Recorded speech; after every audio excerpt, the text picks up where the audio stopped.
Everyone, well, wherever you are in the world, this is my morning in Bali.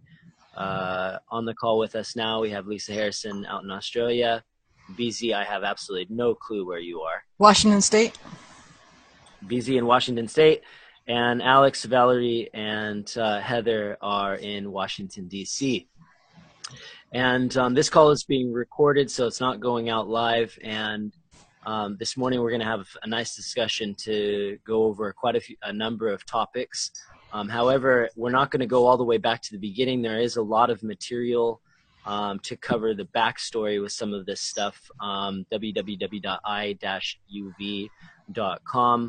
as well as a number of other blogs and YouTube videos. So for those of you that are picking up at this end, go back and do your homework, do some research, and you can get caught up on where we are now in real time, which it sounds like is a very exciting place to be. So with that very little brief backstory now laid, let's jump right into it. First of all, how's everybody doing? Great. Wonderful. So, Heather, why don't you take the opportunity to perhaps give us a little bit of backstory going back to the buildup of events that took place leading to the developments that happened on July 5th with the big announcements from Harvey and Randy and many others jumping in and using their TDA accounts. Is that an okay place to start? Yeah, that's fine. So I believe Harvey Dent posted his first video on July 1st. And I was currently in Houston working with Lisa Shannon on the factualized trust stuff. And I'd gotten a call from Randy Bean, and we'd been working and communicating for quite a while. And so he just said, okay, I've got this TDA stuff I want you to look at. So he sent me Harvey's video. I just said, yeah, by that time, excuse me? Someone say something? Nope. Oh, that's me. It's feedback. Yeah, there you go. There you go. Okay. And so anyways, Randy had called me and said, watch the video, and watched Harvey's stuff. And of course, it's not new stuff. This is stuff that's been around for a long time. The new part is the electronic applications. Okay. So Randy he went full on board. I just told him I'm working on the factualized trust stuff, which is basically your underwriting to use these things. And so he just went full board. He would keep me updated on what his progress was, what his success was, and he would ask a few questions regarding banking operations. So we went through that. But it was probably the 5th or the 6th. And I went in to go test a few things because he had asked on that site. So I said, okay, I'll go ahead and test a few things out here because I could already feel the buildup. Just as the buildup that was done prior to this stuff coming out, there was another buildup that was happening, and I could feel the pressure that was about to come down. So I really worked hard on the factualized trust so everyone had their ownership, title, and authority. And Randy went faster than I could, essentially, is what happened. And by the 11th, you guys already have that other video of what went down, which Val and Alex were present, and I was present by a phone. And at that point, when they took it, we just sort of watched. Plus, I was getting calls from my intel guys that were, basically Randy was in a situation at this point. They were going to make an example of him, was to disappear him or, kill him off kind of a thing.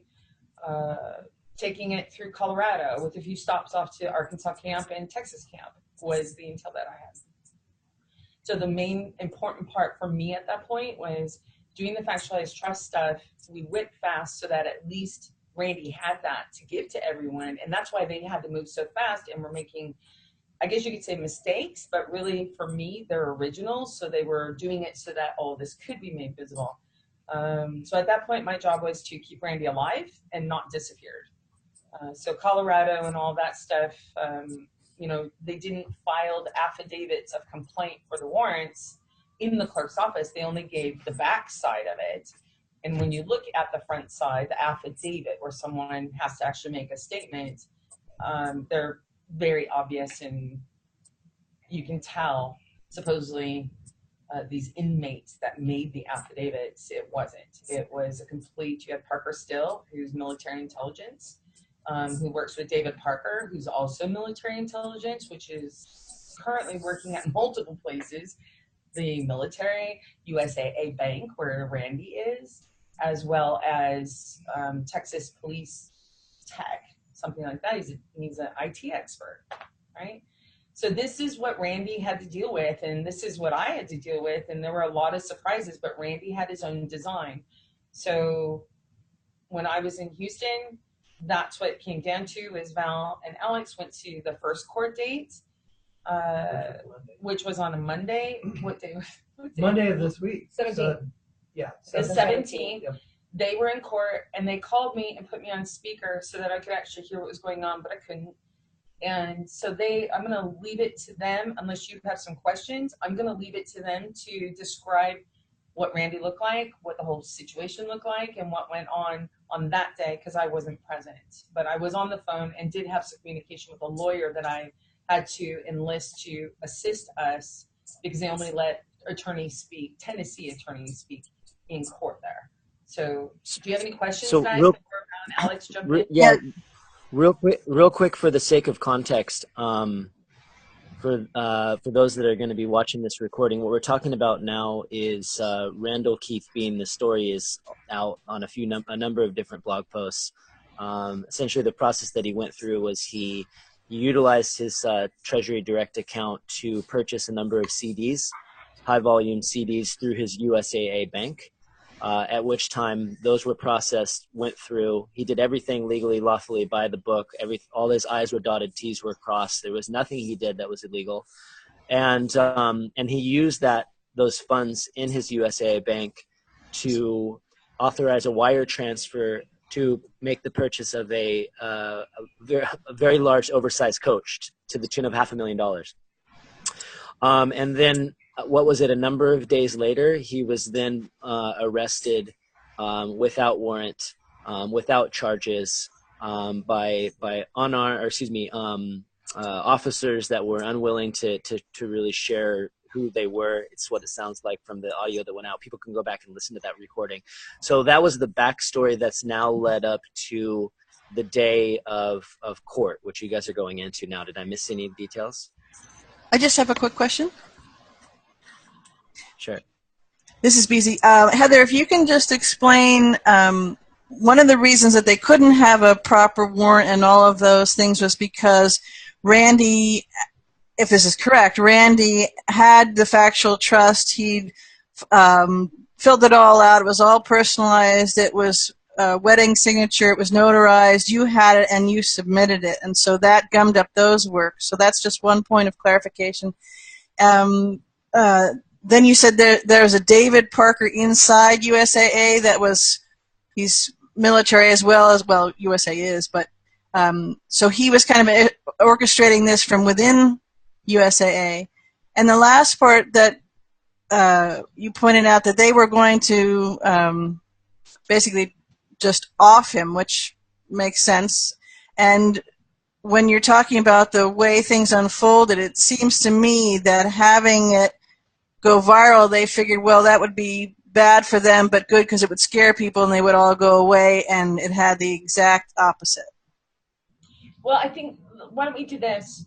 If we go through what happens on the 17th in the courtroom, and then on the 18th in the courtroom when I joined with Alex and Val, and then we'll go over towards the end what has gone on strategically, as well as what we believe at this point, based on the data, of how Parker Still, the DOJ, and FBI are in really, deep crap. Yes, they did not have a warrant at all that day, and they were going to dumb one up if the paperwork and stuff hadn't been turned in, showing Randy's proof of ownership, title, and authority. And that's why they acted so fast, was because we were turning it in at that point. Right. I just wanted to clarify that, because people are still thinking, well, Randy did this whole process, and oh my God, look what they did to him. And it's important to know how key a role for people listening that the Factualized Trust played in, obviously didn't save him from what he went through, but at least stopping it. Yeah, in fact, the charges that they put him in under, because they had to spend 3.5 hours, I guess, trying to figure out what to charge him with, because they couldn't charge him with fraud, they couldn't charge him with theft, they couldn't charge him with identity theft or anything else, because it was his cash, it was his originating funds, he had proof of ownership, title, and authority, so they couldn't touch him for that or the coach. And the coach people had the cash. He had the MSO, which is the birth certificate of the vehicle, and he had the vehicle. So basically, it was a mafia operation under the badge of DOJ, multiple badges of DOJ, and Knox sheriffs and everyone else. And you're going to hear kind of how it played out with the U.S. Marshals and the Knox sheriffs and the federal general attorneys or attorney generals. They call them generals inside of it. It is the most bizarre experience I've ever had in court anywhere on this planet. And I've been in different courts in this planet, so it was really odd. And that actually, the experience had a significant impact on what decisions we made, boots on the ground, so that Randy would stay alive and not disappear. So that's how Alex and Val and I met in person the first time, and then I got to work with them on the 18th, and it was amazing what went down, and we'll go into that, but I think it's important that you hear what it was like the day before on the 17th when Alex, Val, and Patricia went in, so you can really have a point of reference for even what's happening now in DC. Okay, so Alex, Val, do you want to hop in? Okay. So Patricia, I think her last name is Crawford. She is Randy's school. They've been childhood friends. They have been friends forever. And so she has been very instrumental in this. And if she catches this, we love you, Patricia, and hope you're doing good, because she has done so much digging. She actually is a paralegal, so her expertise, as Alex and I, we were just kind of, we didn't know what to do. So we were just following the advice of Heather. We were kind of boots on the ground in Knoxville, and Patricia's actually in Asheboro, North Carolina. So she arrived on Sunday night late, actually Monday morning, and went to us, with us to the courtroom in Knox County in Knoxville, Tennessee. And we got there, I don't know, 8:30, 9 o'clock or so. And they have, it's not like the kind of courtroom that you see on TV. It's obviously a rectangular room, but the judge is in the corner. He's kind of sectioned off in one of the corners. The inmates or the defendants are all behind a frosted glass that sits kind of across from the judge. There's a podium in the center, so it's kind of at a right angle. And then the defendant attorneys are on one side, and then the attorney generals are on the other side. The audience is split up, or the spectators. On the left side is the spectators. On the right side is additional attorneys, victims, and witnesses. So that just kind of gives you a little bit of lay of the land. The parameter of the room, you can walk around it up until the judge's area on one side, and then up until the frosted glass where the inmates are. So I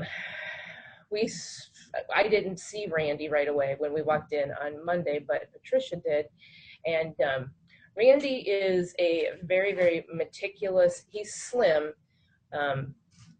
very trim, very fastidious, but he looked, when I first saw him finally, he is gaunt. He was gray. He was, his cheeks had sunk in. He looked, like he had lost at least 20 pounds over the course of, 6 days.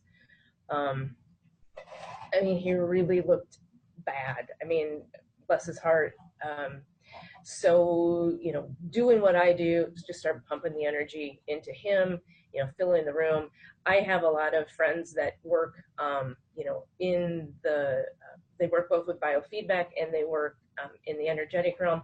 They were working on the room in and of itself. They were using different lights and shapes and things like that to add tenderness and gentle energies to everybody in there and to kind of harmonize the room in and of itself. All of the attorney generals, they called general. So the assistant attorney general for the state that was prosecuting Randy, his name is Judson Davis. And they call him General Davis. This took us a while to figure out who are these generals. They kept referring General Davis, General Walsh, and I'm looking like for military people, and I'm like, there aren't any there. So I finally figured out, oh, that must be like the Attorney General that they're speaking of. They kind of buried Randy in the middle, and so we heard a lot of cases prior to. Yeah, there was probably, what do you think, 30, 40 inmates sitting back behind that glass. Mm-hmm. And they all kind of wait and turn. The attorneys, they're haggling, this whole time back and forth about the charges and, Well, to begin with, they spent almost an hour before the judge even walked into the court after they started this so that they could take care of business without even having to go in front of the judge. Yeah. So it's a nasty deal doing thing. And, so they're all haggling back and forth, basically, trading favors. Yeah. So we watched that whole thing go down. And then the judge, his name is Chuck Cerny, I think you have pronounced it, Cerny. And that is obviously his courtroom. He owns it. And he actually comes across as kind of a strict yet concerning fatherly type. He inserts a lot of humor into his sentencing and into his instruction to the inmates. He constantly refers to the attorneys as the most excellent, intelligent, and hardworking attorney, the attorney who you should appreciate more than you ever will know. He kind of speaks like that. And so we actually got a pretty good vibe from him. Because of the way he would make a little humor, kind of break up the intensity of the whole situation. So, so prior to this, Heather had communicated with Patricia because Randy he didn't have access to phone numbers. So all he had access to was Patricia's phone number and another gals that were friends. Couldn't call us, couldn't call Heather because he didn't have the numbers memorized. So he called Patricia. Heather advised her to ensure that he did not sign any extradition orders. That was for Colorado because that is why he was being brought to court in front of the judge on Monday. That was the warrant that they were addressing or prosecuting him for. So when his time was called, it was a little confusing because he stepped forward and said, he didn't have an attorney. And they said, well, if you can't afford one, we can assign you one. And he said, no, I have $27 million in a trust. And they all kind of looked at him, they're looking around the chuckles here and there. And one of the public defendants kind of came over to us and said, he can't, he doesn't qualify for a public defender if he really does have $27 million. So it was kind of confusing. And so what happened was the judge sort of sent him back to sit down because basically they were trying to identify if he truly was the Randall Keith Bean that Jasper, Colorado was looking for. And of course he's not because Jasper, Colorado is a ghost town. So he went to sit back down, and Heather had advised Patricia at this time to just grab a lawyer. And so the lawyer that was standing in front of us, the public defender came and said, here's a good guy. His name is Forrest Wallace. and he and Patricia left the room. You went too, didn't you? Yeah. So, and Alex, and worked with Heather on the phone on what, to hire him or not to hire him, and what to get Randy through in that moment for Monday to get rid of this Colorado mystery. Okay, so Forrest, this is gonna lead up to what's gone down, so you can understand what happened on the 18th. Is that Forrest Wallace and I talked on the phone. I told him there is no such place as Jasper, Colorado, and that it was a bogus warrant. And he said, well, I don't know, there's some confusion here. And he said, I'm holding 2 warrants here. And I said, well, there's no Jasper, Colorado. That is not, he goes, no, now there's a 3rd one. He goes, South Carolina. And because everyone had posted up about Colorado and about the, court hearings, the DOJ's website stuff that VZ and everyone were posting. So they knew that it wasn't going to go just slide on by. Okay. Colorado is the military stuff. You get them over to Colorado and you just don't see them again. And Randy has his own history with military, and that stuff will all come visible with space programs and everything else. So I'm going to leave that aside for right now. But as far as Colorado, it doesn't exist. So he said, well, I was just handed, because before there was only 2 warrants, the Knox warrant, which was based off of the supposed Colorado warrant. And as I was talking to Forrest, he goes, well, someone just handed me right before I came another 3rd warrant. And he said that one, they just told me that they're going to dismiss the Colorado warrant. And now they're going to go in on this South Carolina warrant. I said, okay, I don't know what's going on. I haven't seen a South Carolina warrant. And he goes, I don't know either.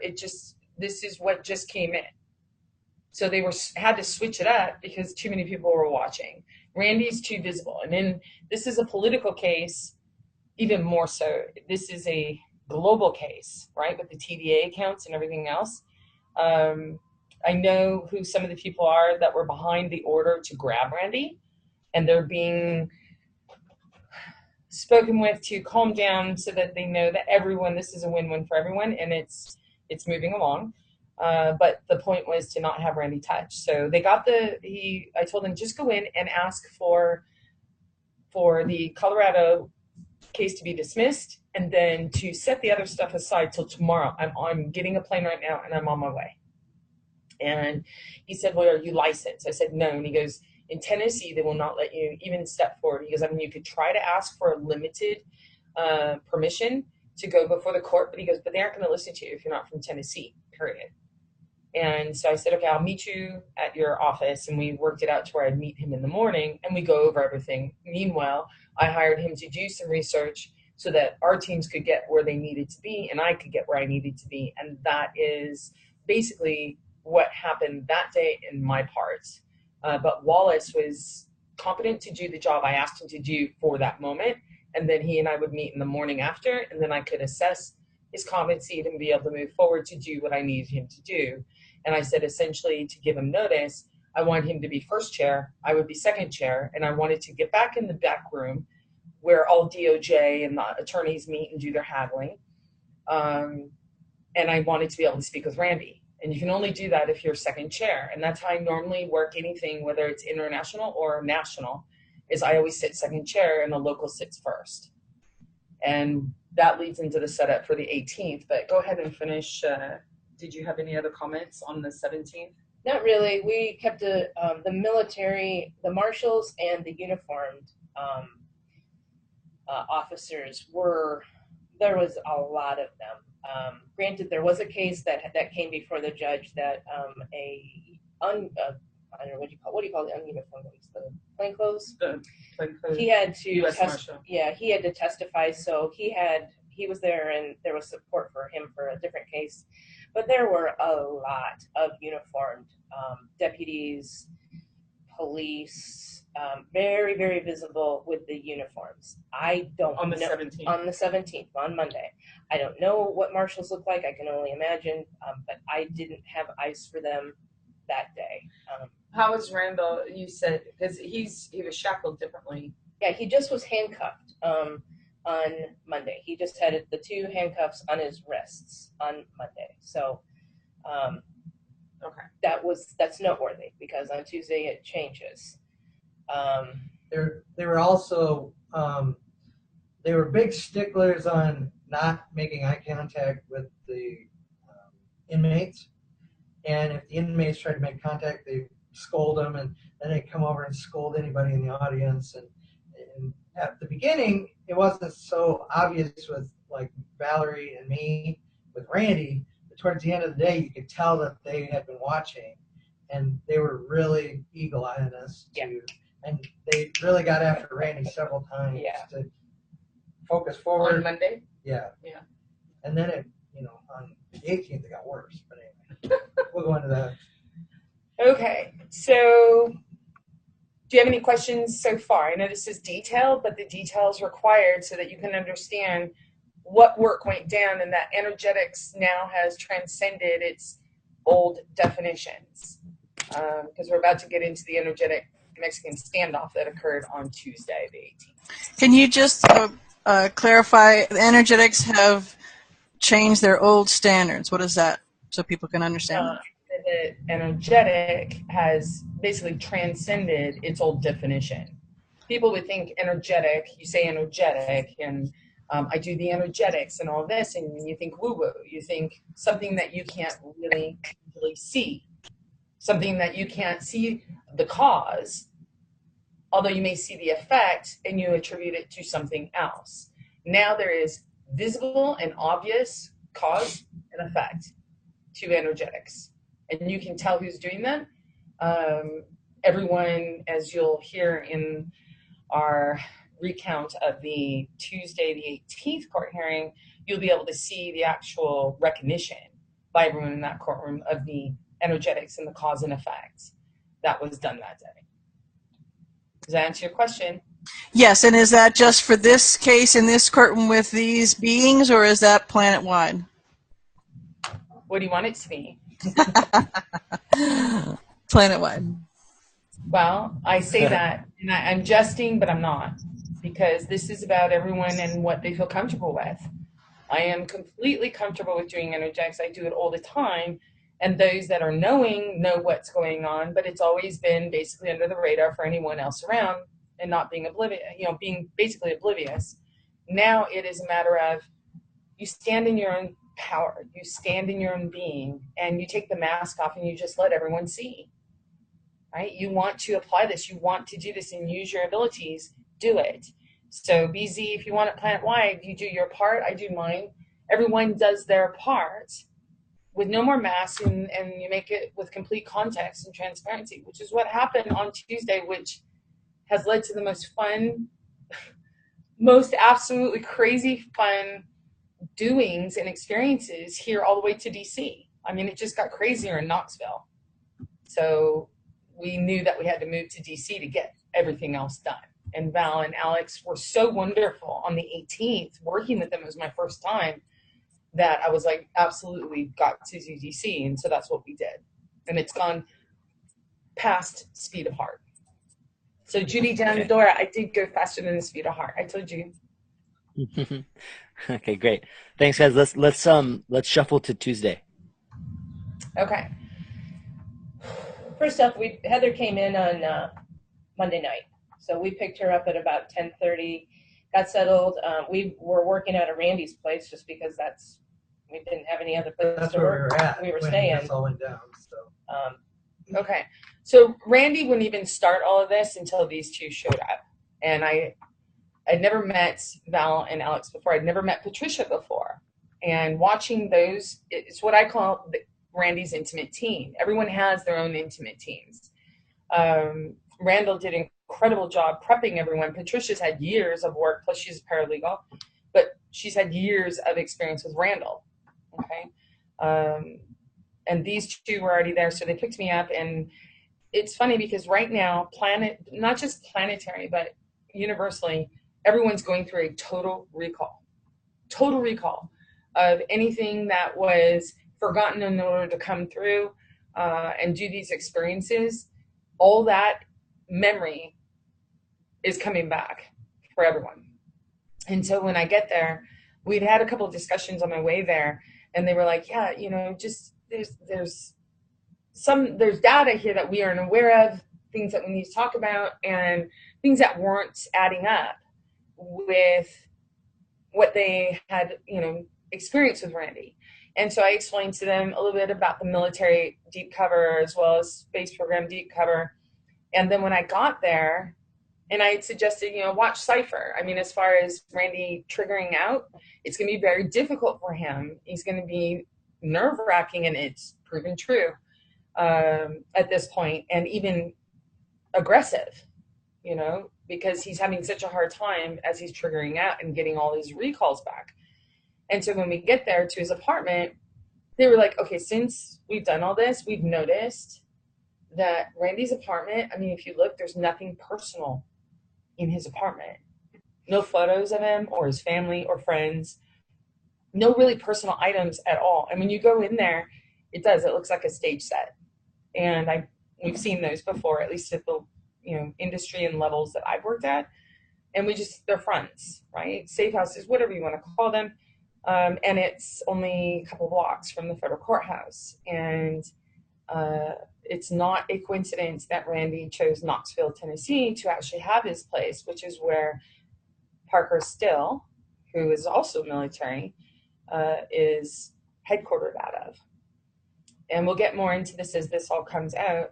But Parker Still basically runs your shadow operations within DOJ and FBI. So if you have something that you need to have done on the banking side or the families behind banking, Parker Still is the one that you call, apparently, is how it's come out, how the data is shown. And so now Parker's kind of in a bit. Well, you could tell when I walked into the courtroom, we get there, and I've been in sessions as a prosecutor and everything else. You get these warnings like DOJ, the FBI, sheriff's office will come in and sit the prosecutors and the judges down. Well, they'll do it separately. Obviously, judges wouldn't sit with attorneys, but they would have their own briefing. And basically, they would say something to the effect of, and I'll just use myself as an example. We have a woman coming in, and they'll pass her the picture around. Her name is Heather Ann Tucci Giraffe. We suspect her of this, this, this, and this. We believe she's working in collusion with Randall Keith Bean, and keep your eyes out, keep your eyes open, and keep a lookout for anything. And let us know right away if there's an issue. Okay, this is the kind of thing that they would do with prosecutors if they expect someone to come in, especially Parker. His whole case fell apart, or I shouldn't say case, his whole plan had fallen apart. No Colorado. Okay. So we get in there, and it's obvious just from that moment there was two U.S. Marshals plus the third one, Mr. Steve Freeman. Funny enough, there's a whole irony in that with the Freemans happened in Montana, and it was the U.S. Marshals involved. So we have those three, and Steve Freeman, U.S. Marshal, acts as kind of like a sergeant at arms on the congressional floor. That was kind of his job. So you had 1, 2, and 2 sheriffs initially. And Randy, as I walked in, they have a partition. So really, if you sit in the pews, you can't really see him. I walked in and I was looking for Forrest Wallace. Oh, I should go back to that. About the meeting with him. Okay, I apologize. Bear with me. There was another piece that was very important, because in order for you to see the shifting of attitudes and beliefs in such a short period of time, it's important for you to hear about our conversation and meeting with Forrest Wallace, the attorney, which I had ad hoc hired the day before, and asked him to do some research and grab anything he could, NCIC, the affidavits from the bogus warrants, and anything else he could find. So we go to his office, which was only a half a block from where Randy was living. right? So no coincidence. Half a block from Randy's place, and we finally get into his office, and he comes down, and there's a definite attitude change, at least from the man I spoke to the day before. And he goes, "Why don't we go in the conference room?" And you can tell he really doesn't want to be there at this moment. And we get in the conference room, and he goes, okay. I go, so how did it go? And he goes, yeah, I did all the research you asked me to. I was like, okay, not a problem. And we had worked out the day before a fee of $250 an hour for any work that he did. He insisted on a $2,500 flat fee, and I said $250 because I don't expect this case to go any further than tomorrow. And so he agreed. We get in there in the morning, and he says, okay, I've got that stuff. He goes, so how do you want to do this? And I said, look, what I want to do is I'm the one that's hiring you. I want you to go in first chair. I go in second chair. And I said, all I want you to do is go into the DOJ. I want to go back in the DOJ. I want to hear what they have to say. And then from there, you and I will have a conversation. And then we'll go over and we'll talk to Randy. So he has every single piece of data, because this is his operation that got started here. I said, I'm basically just, it's more of a support thing. And he goes, he sighs. And he goes, look, I Googled you. I was like, I bet you did. And he just kind of shook his head. He goes, I don't know what's going on. He goes, but they're not going to listen to anyone who's not a Tennessee lawyer. They will not let you in the back. And I said, well, other times that I've done this, I've had no problem. So what's the problem? And he sort of went into the logistics of, and really the character of this DA, this General Davis. And I said, look, DOJ has completely fucked all this up. And he goes, well, it's not DOJ, it's Attorney General. I said, yeah. He goes, it's a state agency. I was like, yeah, it's a franchise. Okay, so I get it. You don't need to school me on that. I said, I just want you to be first chair. I'll be second. He was really resistant. And I looked at him and I go, you don't want me to be second chair, do you? You really don't want me in there, do you? And he was like, because this is just a simple extradition. Who cares if he gets extradited? And that's when I about lost it. And I said, you have no idea what the facts of this case are. I said, it's not what it appears. I said, that Colorado warrant, it was bogus, yes, but it was so much more than that. I said, you have no idea what Randall has gone in to do for everyone. He went in to uncover the shadow parts of the governments that are running around, because you have people touching accounts that are in their names. It's the Treasury Direct accounts. I go, you have one, your kids have one. Randall did this for you guys. I said, and I'm just keeping him alive until he doesn't disappear. And that's what Colorado was all about. And he just kind of sat there, and you could kind of see he was resisting and he went to, you could see his wheels going to a script. And then it was just kind of like, well, and then he went to the thing that was most comfortable. Well, who's going to pay me? I've done work here. And I was like, how much have you done? And he goes, 2 hours. I said, fine, $500. That's what I owe you, right? I said, I will go to an ATM right now and I'll get you 500. That way it's not an issue. Well, first you wanted to use your credit card. Oh, yeah, I wanted to use my credit card. And he said, no. I said, you have no. Anyways, long story short, I just said, I'll go to a cash machine. I'll get it. And then I don't want money to be an issue. And you'll be paid for what you're going to do today after. And I said, so that's the plan. Now we're going to readjust it. You go back to the DOJ.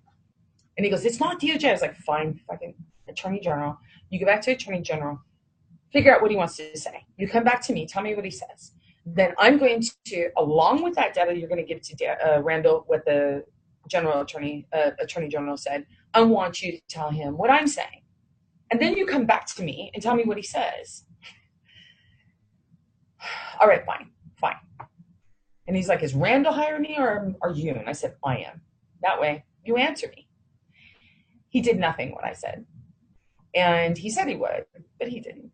And so, and I love Forrest. It worked out, right? This is a guy who basically just wishes that we never even showed up in his office. Okay. At this point, he's just, you can tell he's afraid of what he's going to have to deal with from peers and colleagues at this point. Okay.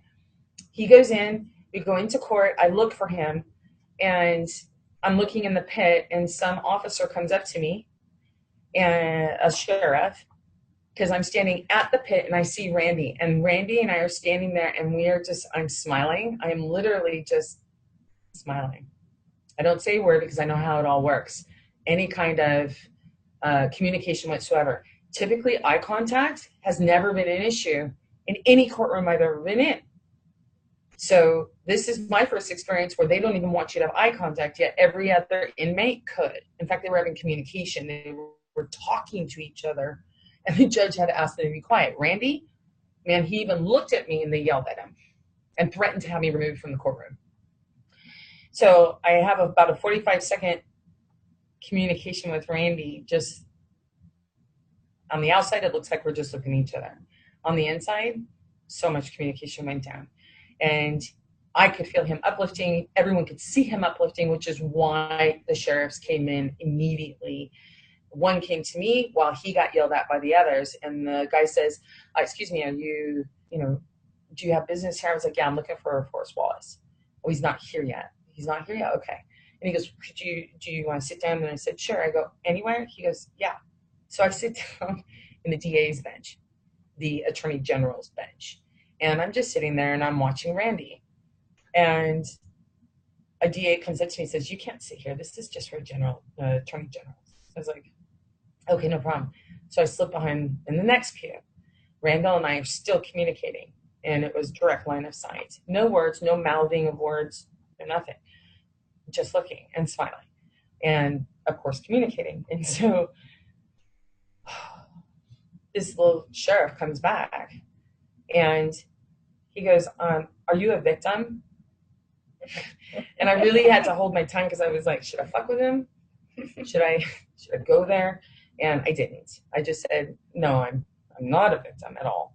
And he just said, oh, well, you can't sit here. It's just victims. I said, honey, I asked you. When you said to sit down, I said, anywhere? You said, yes. I said, just tell me where, and, I'll comply with your construction on this. And so then they finally moved me.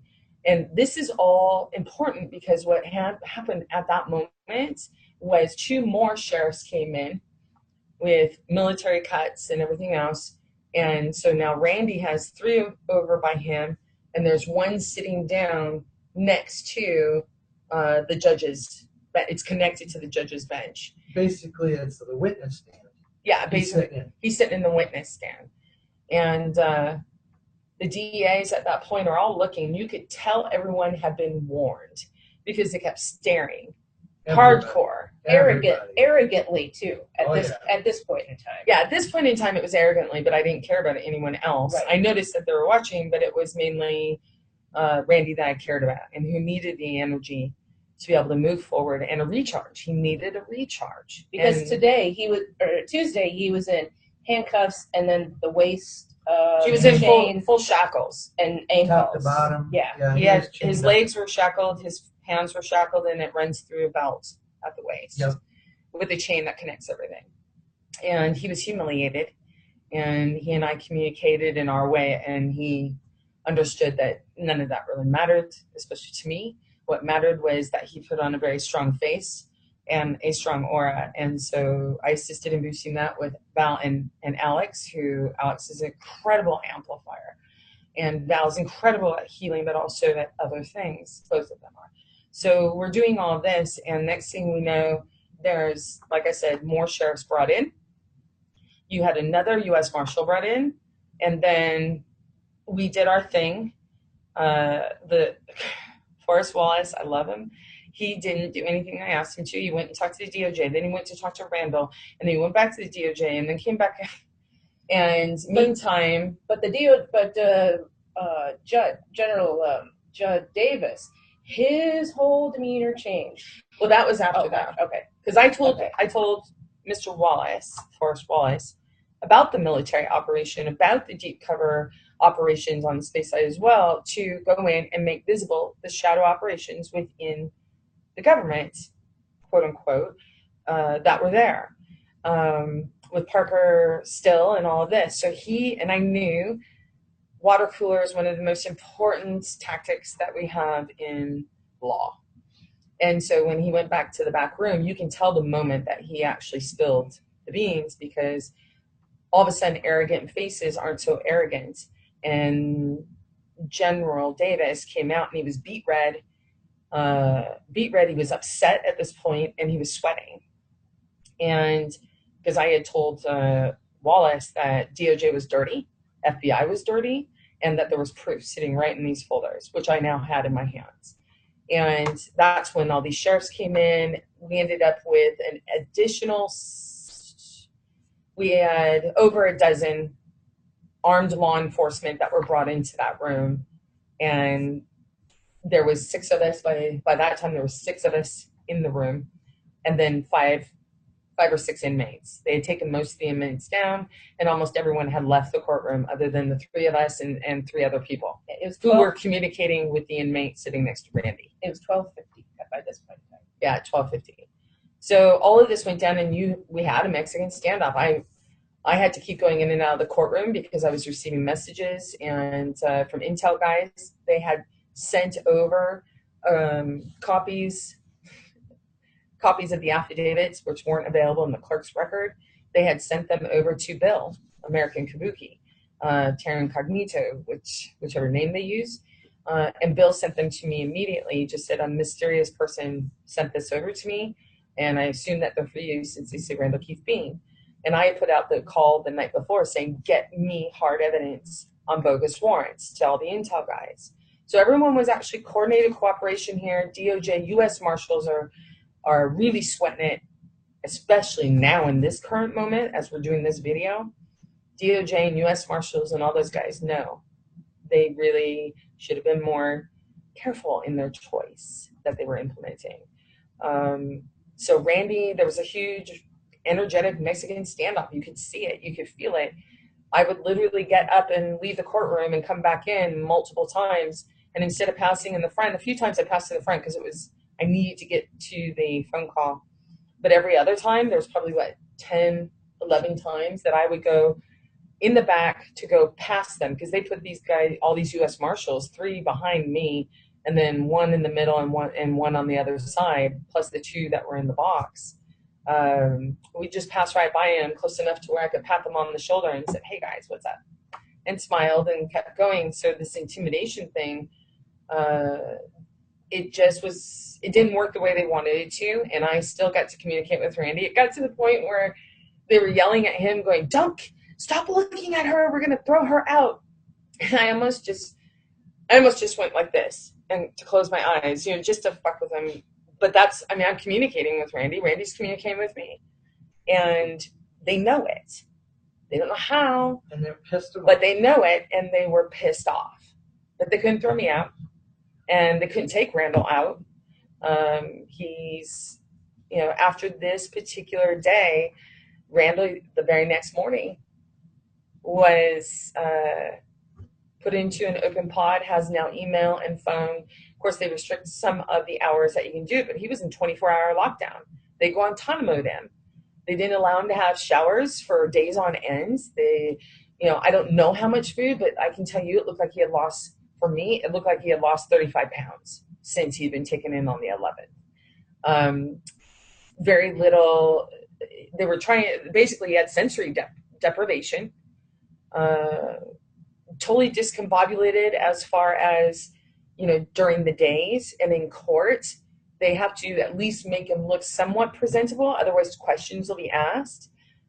But knowing Randy and his personal regime, or retinue that he does, you could tell he was off his game and not the Randall that you normally see and work with.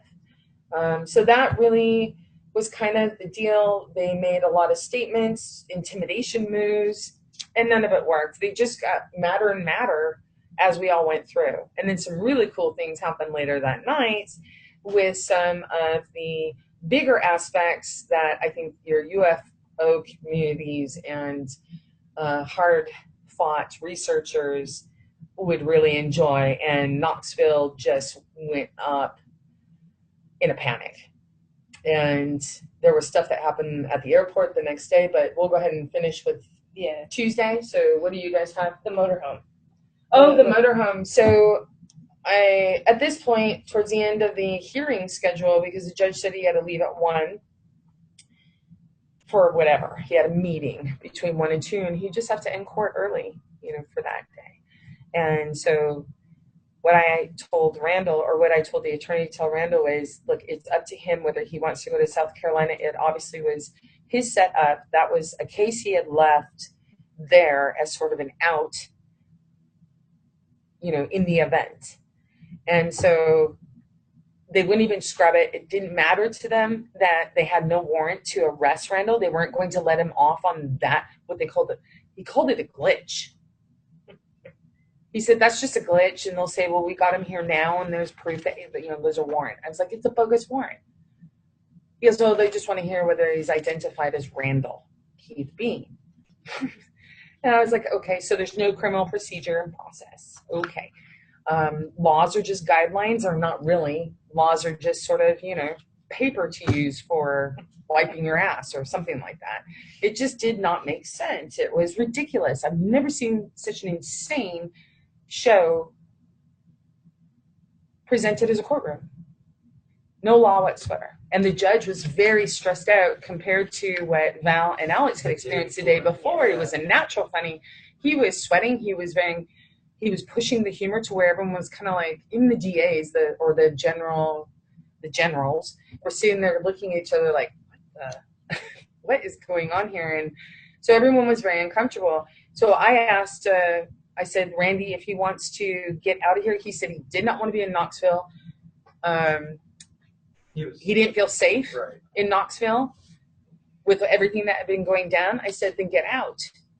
I told the attorney, tell him, get out. And by this time we had paid the attorney, because apparently he had gotten some water cooler that he was going to get stiffed, which wasn't the case. We were sitting at court before they even started with his cash. And so I said, look, now will you do your job? Here's the cash. Now finish. And he was like, well, it's, I don't know you guys. I don't know. And I said, yeah, I know. And I almost said, but you Googled me, but I didn't. We were trying to be as nice and as supportive as we can, because he was shooken up by everything he was seeing. With the U.S. Marshals, the number of U.S. Marshals they brought in, plus the things they were telling him that just didn't match, the fact that they wouldn't even let go of the bogus warrant and let him out. He said this is the strangest case he's ever had. And I said, okay, so Randall says he'll do the waiver, so get him the waiver, and I want you to make sure it's South Carolina on there and bring it to me so I can verify, which he finally did. He started to listen towards the end because of what he was seeing and things that they were saying behind the doors and all the marshals that were bringing in. So he was very, very on top of it at that point. I said, also, find out where the coach is. He goes, the coach. And I said, they took the coach. They seized the coach when they arrested Randy. He goes, what does a coach have to do with him being a fugitive from justice? I said, it does, see? And he goes, oh my God. He goes, this is strange. So he goes, okay, I'll ask about the coach. I give him all the identifiers. He comes back and he goes, they don't know about any coach. They say there's no coach. And I said, okay. He goes, the best we can do is try to search for it, which we later did some research, and Val talked to the dispatcher for the sheriff's office. And she says, well, basically, well, I'll let her go into that. It's totally different than what happened in their system. It showed that it looked like he had surrendered, and he came to their building, their headquarters, and had surrendered to that, is what they had in their system. And there was no mention of the vehicle being seized at all. So the vehicle is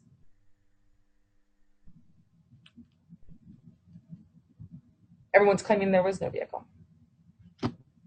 But yeah, we got the MSO and I was sitting there. Yeah. So that's it. Randy, at this point, when I went back to speak with Parker, or excuse me, not Parker, I got Parker on the brain because he calls all the time every day. It was Wallace. I went down to, we had already paid him, so that was an issue, but I went down to go get the research that he had done for me, so he had the affidavits, and he was just like, I'm so sorry. He goes, this is the weirdest case. He goes, they don't want him down there. They don't want him in Knoxville anymore. I said, I know. And I said, and they can't have him in Colorado, so just, watch. He goes, I'm so sorry. He goes, I've been trying to find his coach for you. I believe there was a coach. After what I saw today, he goes, I believe there was a coach. So I've been calling all the tow yards. I said, don't worry about it. It's got GPS. We can locate the thing by GPS. Not a problem. And he goes, oh, yes.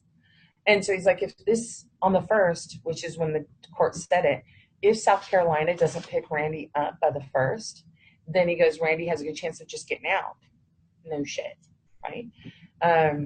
But South Carolina supposedly was Forrest Wallace had called South Carolina repeatedly, and they said, yes, we're picking him up. Yes, we're coming to get him and all this. And Knoxville does not want him in there. That's what the attorney generals were telling, Forrest. And so he's like, I doubt he'll be in there, for long. Like, it'll be in a couple of days that they pick him up. Well, apparently, from the last time we talked to him, which was 2 days ago, he's still there. They haven't come to pick him up. So that's where things are for right now on that. And then Randy's called us a couple of times as we were moving around, because I told Val and Alex, right now he's safe. He's not going to disappear. He's not going to die or have any accidents, because everyone made this so visible. And I thank you, BZ. I thank you, Brian. I thank you, Lisa and Danny and Roger Indigo and everyone else who works so hard to make this visible, because that's the only way in these kinds of cases to keep them alive. And everyone on the intelligence side in my contacts list is just in awe that Randy's still alive and that everything was handled so great. And this is what coordinated cooperation is about. Okay. Now military has an example, and global militaries and global leaders have examples of what can happen when there's unity amongst everyone. Okay. Because this was only an example of unity amongst some on this planet. Imagine when you put the whole universe together. So that's where we are on that. The next morning, my plane got delayed. We had to do the night. Oh, no, you wanted to hear about what happened that night when certain friends lit up the sky? And the hail. And the hail. I'm going to Wait, before you get to that point, just for sake of clarification, where does Randy's case stand officially? Like, how was it left that day when it seems like there was no They changed everything. Paul McDonald put a screenshot into the original room today, that big Skype room. It's totally unreadable. I've never seen a screen like that for federal cases. We don't know where it is. At this point, they just want to get him out. They don't know what to do. So Brian, I would say look at the screenshot, because I personally have never seen a screenshot like that. Okay. Well, when we left the courtroom at that point, it was extradition to South Carolina, to Jasper County. True? Yeah, to Jasper County, South Carolina, and that South Carolina had till August 1st to pick him up. Got it. Okay. All right. So you go into the what happened that night? So we were on the balcony of Randy's condo, and well, first it was just Heather and I. Alex was in the inside, and the sky was blue, and it was sunny. It was hot, and all of a sudden, a dark cloud appeared over Randy's condo, only over Randy's condo, and it began to hail garbanzo bean size hail pellets for about 3, 4, 5 minutes, straight down. The only place that was receiving this was at Randy's condo, which was a pretty large. It was sunny and clear skies everywhere else. Sky. So we received a small hail shower, and then that was probably 5, 6 o'clock. We had just been chatting.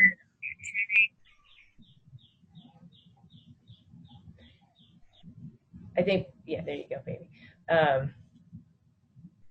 So then later on, it got dark, and we were just kind of decompressing from the day. We had nothing to drink, nothing to smoke, anything. We were actually, I think, all just trying to stay hydrated and chatting. We were in a great space. We were looking at how beautiful the day was and how much, great work we did and everybody did and how we felt everybody's presence. And I looked up into the south, and there were two objects in the sky that really reminded me of jellyfish. They were nothing like you see on TV or in the movies where things are moving fast and lights are real sharp angles and lights spinning. It was a floating thing that these two objects were just dancing in the sky, beautifully floating. They would float up and they would kind of float together. They came towards us. They kind of backed off a little bit. And the whole time, the lights were going at the bottom. I've only seen a craft one other time in my life, and that was, I don't know, almost 20 years ago. This was beautiful. This was a dance that they did, these two objects did together to I'm sorry. Sorry.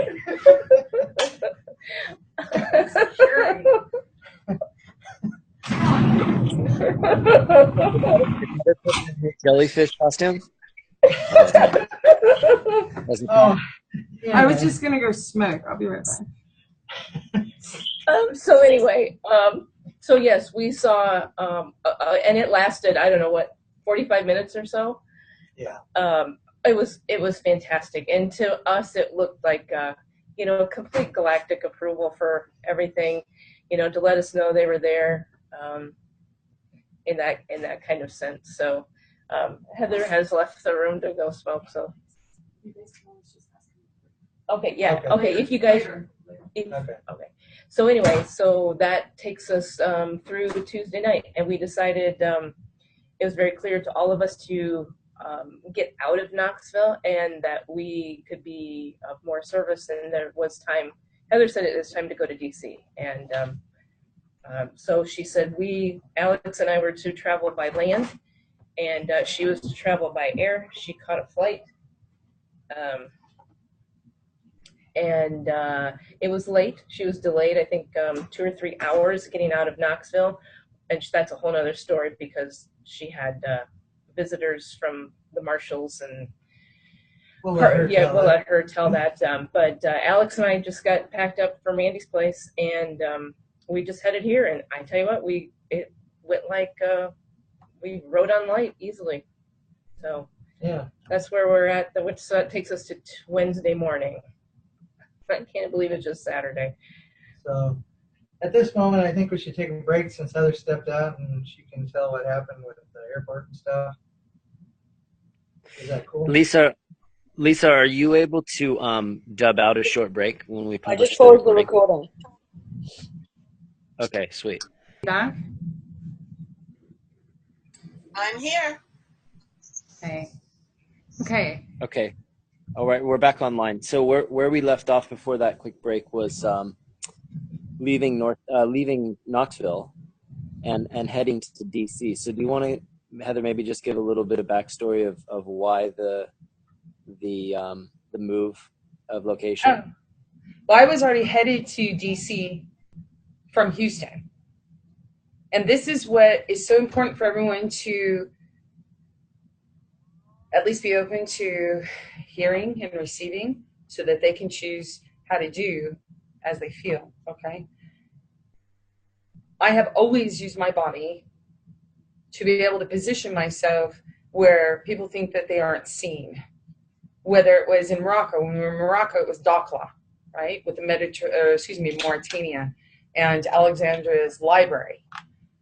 And they thought that it wasn't known and wasn't seen, but I have my own person, my own team member that have worked with for years, which you also know and have worked with. And so intel comes in from all different sorts. And then, of course, that's cross-referenced with other intel sources that I've had established for years. And so by using my body and placing myself into places where they think they aren't seen and that nobody knows their operations, it makes them very nervous. And you can actually see things made visible. That's what Knoxville was about, because I had no intention of going to Knoxville. I was going from Houston to DC to deal with the TDAs and making sure nobody else was intimidated by threat of force or force. And they all know at the top levels that the title, ownership, and authority is all in each one's hands. They know what the public trust and those maneuvers to close it and return everything to each one respectively was about and what was done. But it was a matter of applying, which is why it's so great. Everyone has been going in and doing all this, because basically you have your physical presence, which you are using an e-based system to make your presence known. It is so effective and so powerful because it's so unified. No matter how many groups, compartmentalized groups it looks like, everyone's putting the same pressure points on. So Harvey Dent, even other groups who even are, putting down the attempts and the processes and the successes, because that was the biggest thing. There were so many successes there for the first 7 days that it was irrefutable that those accounts existed, number one. Number two, that they were yours, because you were able to make things work. They had to manually go in. And as we discussed, Brian, in prep for this call, there was, 1 million transfers that were done. And then by the 17th when I arrived, there was 10 million. Now there's tens of millions that have gone through, and they manually are having to do all this. So I was already headed to DC. I made a stop off in Knoxville because I knew my presence there was going to affect, and we got to see the visible effect of that cause and effect. And nobody in that courtroom is the same. DOJ is even more upset, and actually you got to see this week what the results were on a national scale with DOJ and the Attorney General with President Trump. So what happened was I went to go get on a plane, and while I was in the international section of the airport, I'd already gone through security. Sheriffs came in with other unidentified guys that had SWAT gear on, and they just sort of swam around me, and no big deal because I'm in an international zone at that point. They can't do anything. They have no jurisdiction, no nothing. But if I had stepped outside to smoke and had to go through security again, yeah, that'd be a whole different story. So Val and Alex were already on their way because my plane got delayed. The flight from DC that I was supposed to then take back to DC never showed. And it was the only one out of DC that didn't show because there were 2 or 3 others and they all made it. So another plane was arranged and made it to DC. And those guys just buggered off. They stood there and, did their intimidation thing and nothing worked. So then got to DC, met up with Val and Alex later that night. We rested for a bit and then went right into things on Monday. No, excuse me. What day is it? Thursday. Yeah, Saturday. Thursday, and went straight to the White House. And actually what we were doing was we were on our way. We would have ended up on the other side of the White House and instead felt the pull. And as we approached, because it goes U.S. Treasury there on the corner of 15th and Pennsylvania, 1600 Pennsylvania. It goes U.S. Treasury, and then it goes the White House, and then it goes the Eisenhower Building of Business or executive offices, something like that. That's your street. That's what comprises your street.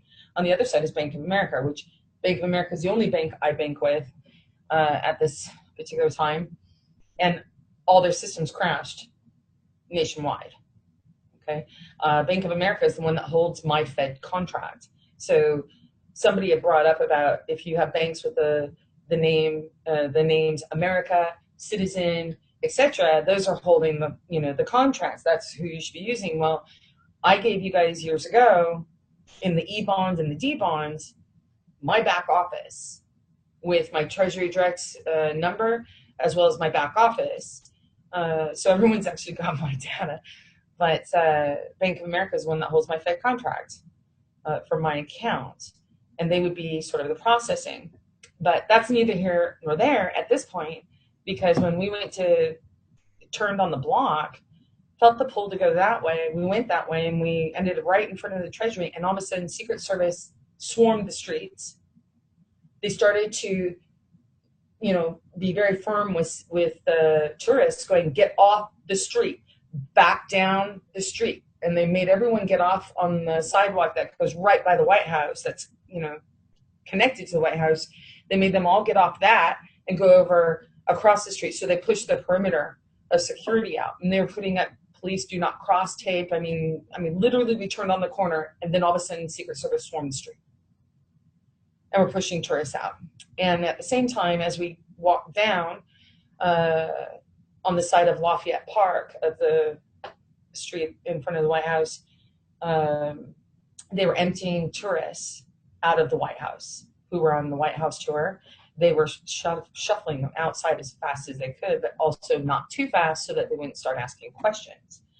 And so we just sat there and we waited, because that was also the anniversary date of the purported moon landing. And you also had Trump doing, you know, supposedly security meetings and whatnot. And, you know, that basically took him, what, an hour and a half, 2 hours to get, at least. And they were having choppers flying all around, numerous choppers, and you had numerous unmarked vehicles coming into the White House as tourists were being pushed out and dropping people off and then coming back out. You have new police cars. The Secret Service brought out their shotguns and their automatic rifles. And everyone was asking, what's going on? What's going on? You had guys in full-on naval regalia coming down the street as fast as they could to go to, you know, the gates. And they were very perplexed.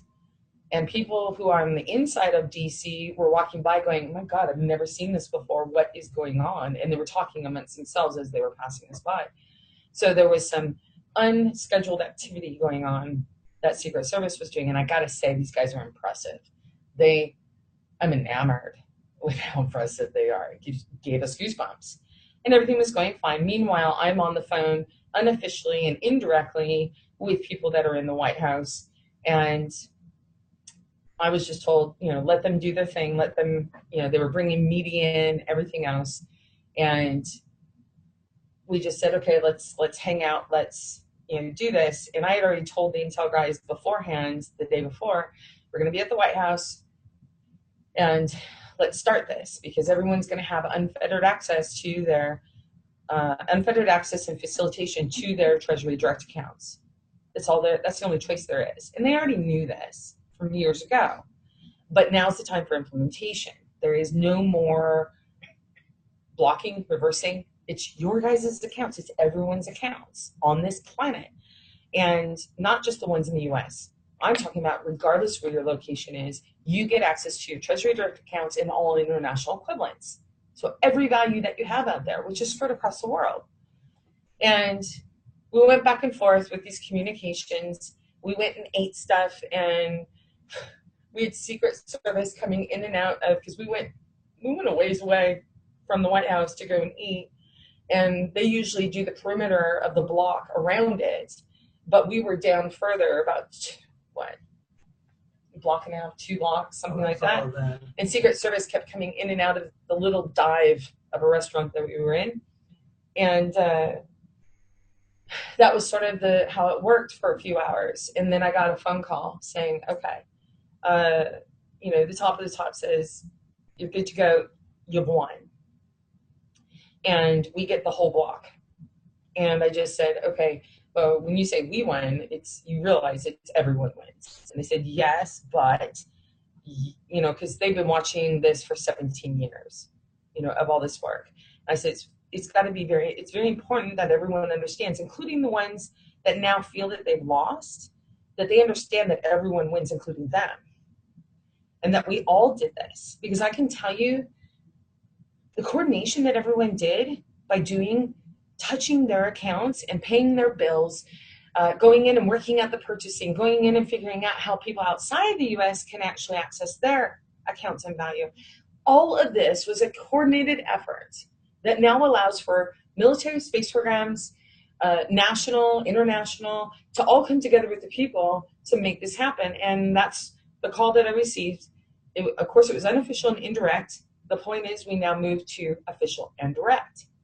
So everyone's won. It's just they said, give us 3 days so that we can get everything in line. And, you know, Heather? of course, yeah. Did you have a Are question? you able to share who? Sorry for interrupting. Are you able to share who it was that made that call, or what position they hold? And then, were you actually going to DC to meet anyone, or you just knew that you needed to be there and you were there to show your presence? No, not just energetically? presence. I knew that there would be meetings. I knew that this was the end of the old and the beginning of the new. So I communicated with Jonathan D. Betts, who's the trader for the White House. Okay. And then, of course, there's Carl Langenstein, and he's grown up with all the families. These are the two guys that were my mentors for many years in bank, trade, and finance. These two basically make people shake when they walk into a bank. These are the guys that work with intelligence agencies, whether it be the boys, CIA, or whether it be MI6, MI5, Mossad, Chinese intelligence. Carl Langenstein's actually the director of finance for CNO, which is the state-owned, Chinese state-owned corporation. Switzerland, obviously, both of them. But Carl grew up in Switzerland. He's Swiss. And each of them have their own histories. So this is the communication. And I love Jonathan. Jonathan, I wrote him that day saying, I'm at the White House, see you soon. And he was like, he goes, I would really enjoy that. He goes, bon chance. I was like, you know, done. No chance about it. And he just wrote back, evil laugh. I was like, you do evil so good. And I said, love you. And then later, like yesterday, I wrote him saying, okay, have you picked a restaurant? Because I told him the day before at the White House, dinner and drinks were on me. And obviously, at this point, there was no communication yesterday because everyone was so shocked about what happened at the White House on Thursday. And I had gotten a call later that night on Thursday saying, 4 people want to have meetings right now. And I said, okay. And then they said, and there's another one. And it's the daughter of a very important man. And you know who that is. And I said, yes, that's fine. I want things to move from unofficial and indirect to official and direct because that's where everyone's going into. It's original depository with original depository. And then we can make it as fun as we all want. Who cares? At that point, use your imagination. But there has to be direct and transparent and coordinated, doings at this point. And that's what we've been overcoming. It was important for the Federal Reserve, BIS, and all the families that were behind this to feel what it feels like, the power of those that traditionally have been considered cattle, to feel their power and their determination.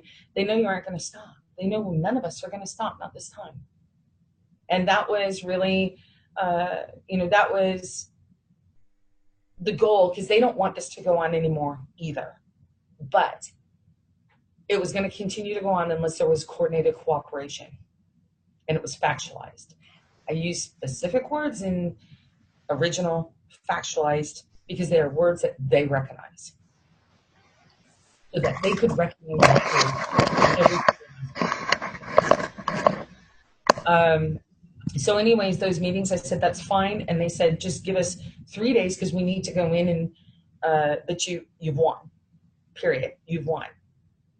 Y'all get the vaults, you get the house, you get all this stuff. So this is going to be a matter of coordination at this point, right? Because all of us did this, even the ones that are currently in the White House, working things out. Yesterday you got to see, number one, the whole deal with DOJ, right? The Attorney General, and President Trump made something very visible and toned it out. And the Attorney General has since said, okay, we're going to stay. I believe we can still do our duties, even though there's now a problem between Trump and ourselves. And then you have, and believe me, that is connected to everything that just happened with Randall and the dirtiness that's inside DOJ and FBI and all that. And then, of course, you had Spicer who resigned. As he put it, what was it? Too many chefs in the kitchen? Mm-hmm. Because things are now going to change. This is everyone's deal. And I will tell you this, Trump's cabinet, everyone talks about Trump and who he's got in there.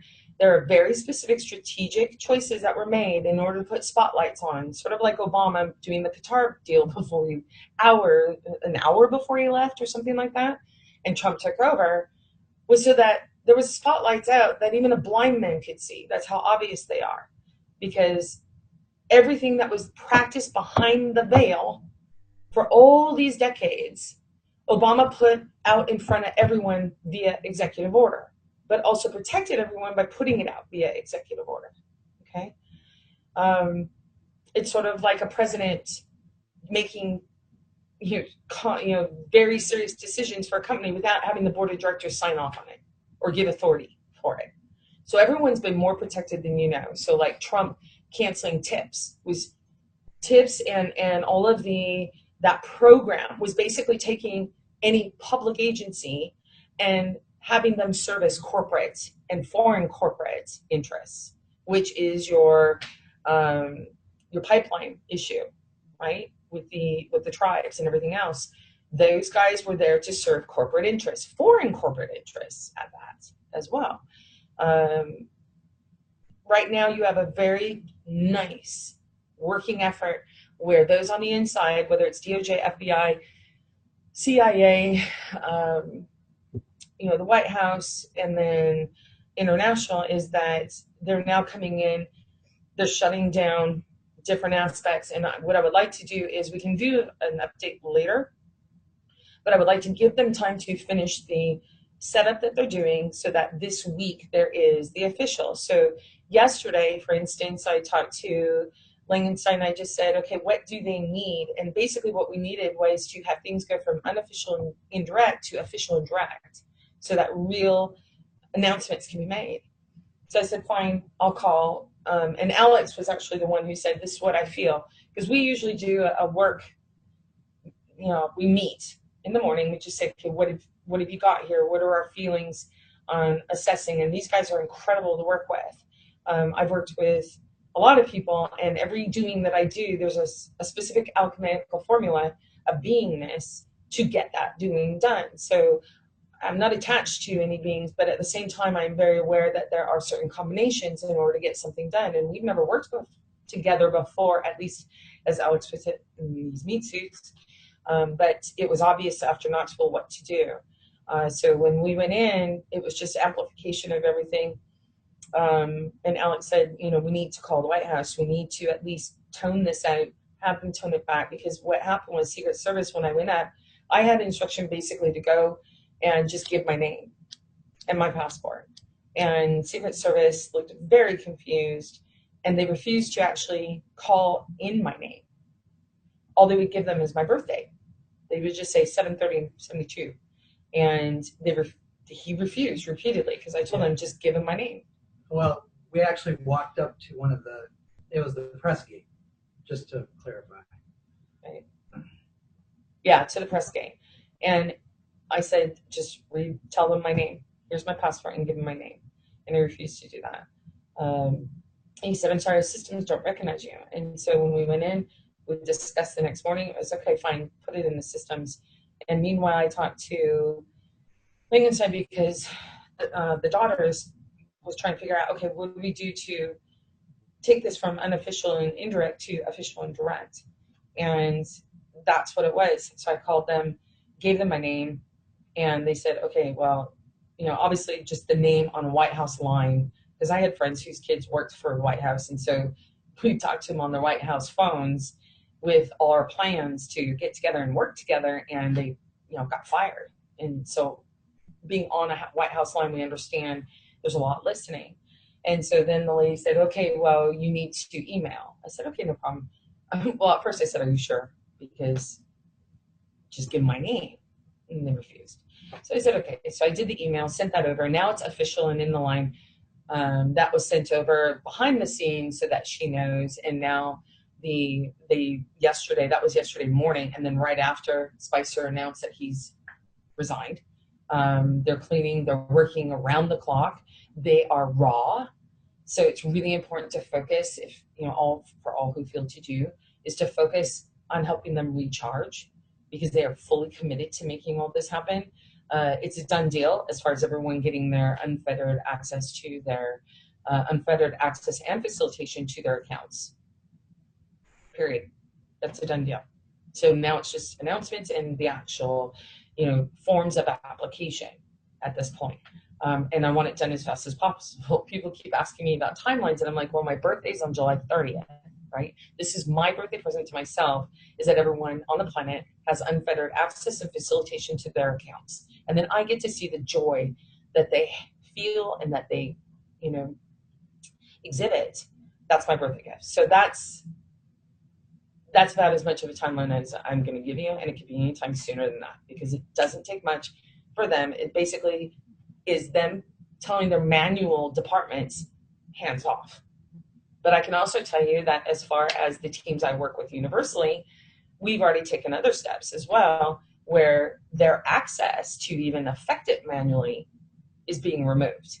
And that's what has been happening with Bank of America shutting down, not being able to do their things, is this recalibration. And that very shortly, depending on if they go past an unacceptable time is for implementation, is that they just won't have access to manually block you or reverse you or any of that. And they know that, which is another significant point, was we all came together, but it wasn't just all of us. It was also what people have called the universal or galactic or cosmic, because all these systems reside in the original system.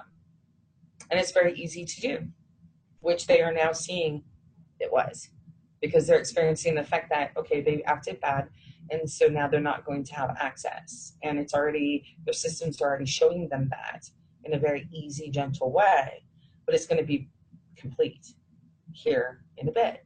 So I would ask that everyone just sort of relax for the next few days and really help recharge, or not the next few days, but over this weekend, help those in the White House and involved with the White House, and then also involved with Federal Reserve, U.S. Treasury, and the families behind all this, is to really help them recharge so that they can get clarity. It's not the top levels that we have that have an issue. They already know and they're all for it. It's the levels below them that were trying to be top level, that had their own agendas, that are having the hardest time with it. So you have Parker Still, and all of that. And right now, Parker Still and DOJ fell off the hill. I mean, that's the only way to describe it. And Parker has been calling nonstop over these last few days from various numbers. And I'll give you guys what I see for the little time that I took to go and view this, was what I see the position that he's in. And so as soon as I saw all that, I immediately went in to go and protect him, make him as visible. Because with Randy, the best thing I could do for Randy was get the spotlight off of him with Parker. I'm speaking now to Parker. Because Parker he was doing a job. He was hired for a job, he did it. And then all of a sudden it didn't work. And now it's personal for him. So to get him to focus on me and not on Randall, that means Randall still lives and he doesn't get beaten every day. And now Parker's, got it hot as far as trying to catch, my tail, because he doesn't have an MSO. He may have the coach hidden, but he doesn't have an MSO. And now he's got too much heat and too much spotlight on him, which affects all his operations. And he's actually made visible all his shadow operations within DOJ, FBI, as well as military. And all his military guys are spread out throughout all these different agencies, including federal housing here in DC and everything else. So that's give you a little bit of idea of what's going down. We are going to, as I know details, I will put details out, but I also want to coordinate with everyone on this, because it is everyone that did this. And it's not a matter of here's what goes down, now figure out how you're going to participate in it. And Lisa, Shannon, and I toned this out for these guys so that they could see that they were recognized, but also start doing self-recognition, which Val and Alex and I went through. That's what's happening right now. And the White House is doing great. Everyone's doing great. The top levels are doing great as far as getting this done, so that everyone has their stuff to use, how they feel to. It's yours. We worked very hard on the title and authority and ownership. And I'm never doing it again. nobody's going to do it again. So that's where we are, guys. I have a clarifying question. Heather. Oh, go ahead, BZ. I just had a couple of clarifying questions for you. One, you mentioned with what went down Thursday. So Thursday was the day that you were by the White House. Was it not only, were you referring what went down, in quotes, to what you and Alex and Valerie did, or are you also referring to things that happened within the White House? Did you ever go in the White House? Could you just be more clarifying on that? No, I never went into the White House. Communications were done unofficially on the phone while we were at the White House. Yes, certain things happened while we were there with Secret Service, because there was also that you don't know what the intentions are kind of a deal. So let's figure this out. And then certain calls went in from, our guys saying, no, this is calm. This is a done deal. So everything relaxed after that. Tape got taken down. People were allowed back to the inner perimeter. But still, you have your, you can't even get into the grounds of the White House normally. So everything sort of relaxed at that point. And there was confirmations that, hey, this is totally a calm effort here. Let's just move this forward. And then I got the calls later. So we never actually had to even go into the White House, but everything was communicated from those who were in the White House to the outside. And now we're moving things from unofficial and indirect to official and indirect. But I want everyone to understand, to know, yes, we had an effect by being present there, but this was because everyone was working hard as well as to find the information and all the stuff that, Bob and Brian and BZ and Lisa and Danny, even Danny with her warnings to everyone, which was great, because if you don't know what you're doing, especially in the environment that we're coming out of now, that's why I had to get to DC, because I didn't want anyone to get hurt. And although I know the title and authority and ownership are perfect, okay, and that I know they know that it's perfect, it's people like Parker Still and certain families that are very upset, of what's going on, like the Italian families, and just the crap that's gone on. And one of our guys got poisoned, and then now he's better and everything else. But, the Italians were upset because another person, Patrizia Pace, they had taken her 500 and cut a deal with the Prime Minister of Italy and BIS. And now they're upset because they realize they've lost everything. They can't use her original issue. So there's also that tool where people can do original issues, and we'll go over all that later. But right now, we're going to simplify this to, who knows? There's possibly with the Essence cards where you just have a card and it's connected to every account you have on the planet. So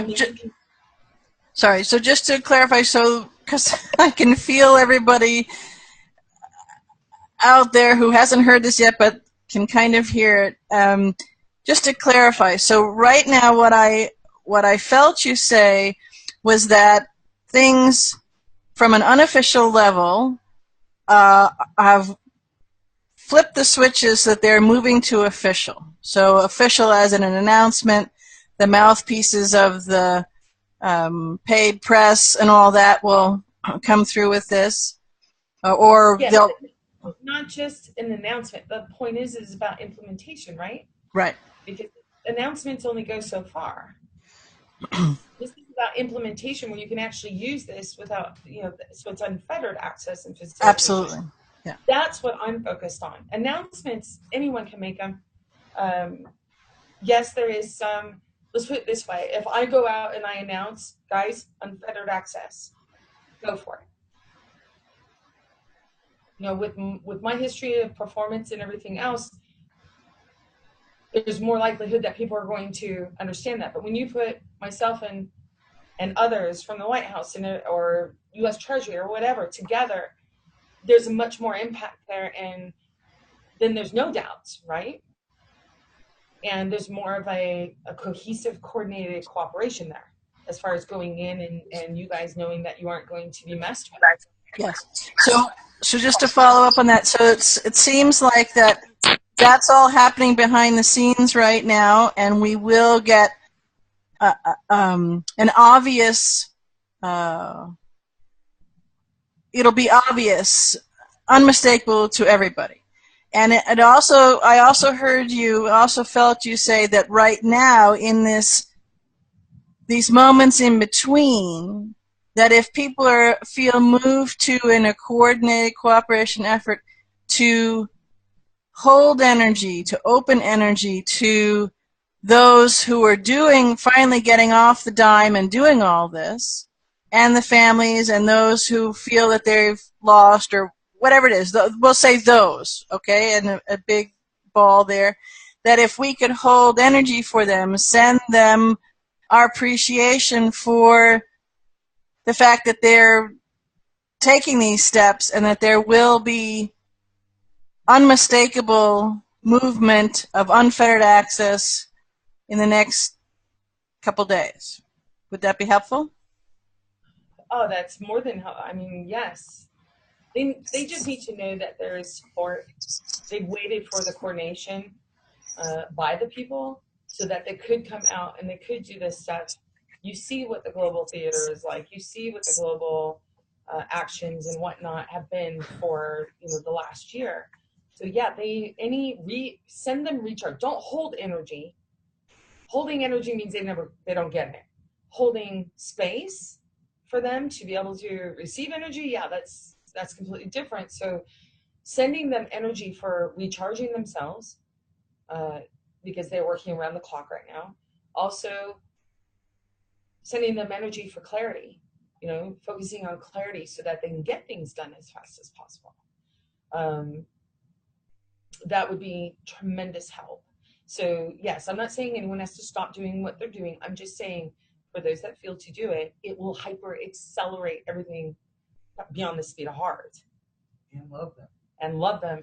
Oh, yeah, we were talking about what to do with those that are, let's say, resisting or whatnot. And I described it as, sort of like an electrical circuit that runs through the house.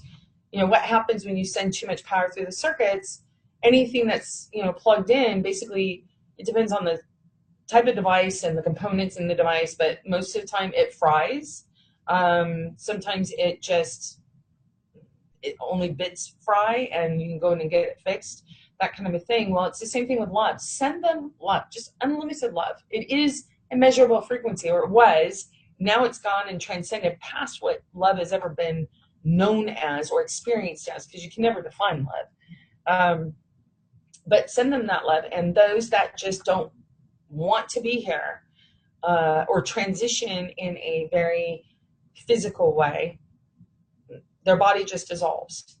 Okay, they check out, essentially. Those that do want to, and if there has been any injury because they hold on and that is too much of a charge for them, they have all the assistance possible to come in and help them and assist them. And that's where we're at. So I would ask anyone who feels to, please focus energy to recharge them, as well as energy for clarity, so that it can be done as fast as possible. A big question. Go ahead. I'm sorry, Brett. About the international access and how others in countries outside of the U.S. and Canada would access their accounts. Okay. Or is that going to be announced with the quote-unquote official announcement? Yeah, you hopped on late. I did address this, that regardless of where anyone's location is, everyone on this planet will have access to their respective accounts. Okay?